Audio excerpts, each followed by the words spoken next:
అందరికీ మా అత్త మామ స్టైల్ కోడి కూర చిల్లి కర్రీ చూసేద్దాం రండి. దానికోసం మేమైతే 4 ఆనియన్స్, 2 టొమాటో అండ్ 3 మిర్చి కట్ చేసుకున్నాం. ఇంకా స్టవ్ మీద కుక్కర్ పెట్టేసుకొని అందులో కొంచెం ఆయిల్ వేసి స్పైసెస్ యాడ్ చేసుకొని చెక్క మొగ్గ లాంటివి యాడ్ చేసుకొని అవి కొంచెం వేగాక ఆనియన్ మిర్చి వేసుకొని వేయించుకోవాలి. ఆనియన్ కూడా కొంచెం ఫ్రై అయ్యాక జింజర్ గార్లిక్ పేస్ట్ వేసుకొని వేయించుకోవాలి. జింజర్ గార్లిక్ పేస్ట్ పచ్చివాసన పోయాక టమాటా కూడా యాడ్ చేసుకోవాలి. అంతే, ఇంకా టొమాటో కూడా అందులో బాగా మిక్స్ చేసి టొమాటో మగ్గే వరకు ఉంచుకోవాలి. ఈ టొమాటో కూడా మంచిగా మగ్గిన తర్వాత మనం కడిగి పెట్టుకున్న చికెన్ యాడ్ చేసుకుందాం. ఇప్పుడైతే తగినంత ఉప్పు, కారం, పసుపు యాడ్ చేసుకొని చికెన్కి పట్టేలాగా మంచిగా కలుపుకొని మూత పెట్టేసి 5 to 10 minutes ఉడికించాలి. ఆ తర్వాత మూత ఓపెన్ చేసి చూస్తే మన చికెన్ గుమగుమలాడుతూ ఆల్మోస్ట్ రెడీ అయిపోయి ఉంటుంది.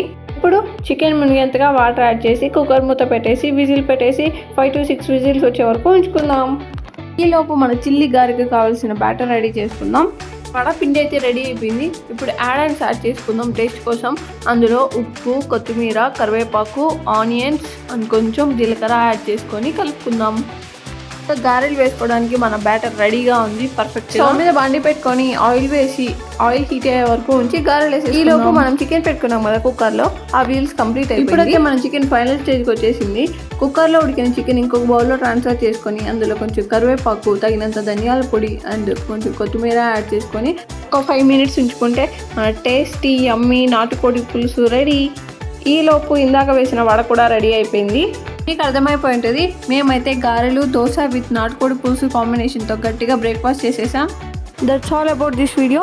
మీలో ఎవరైనా కొత్తగా నా ఛానల్ చూస్తున్నట్లయితే please subscribe for more interesting videos. Thank you for watching. Bye.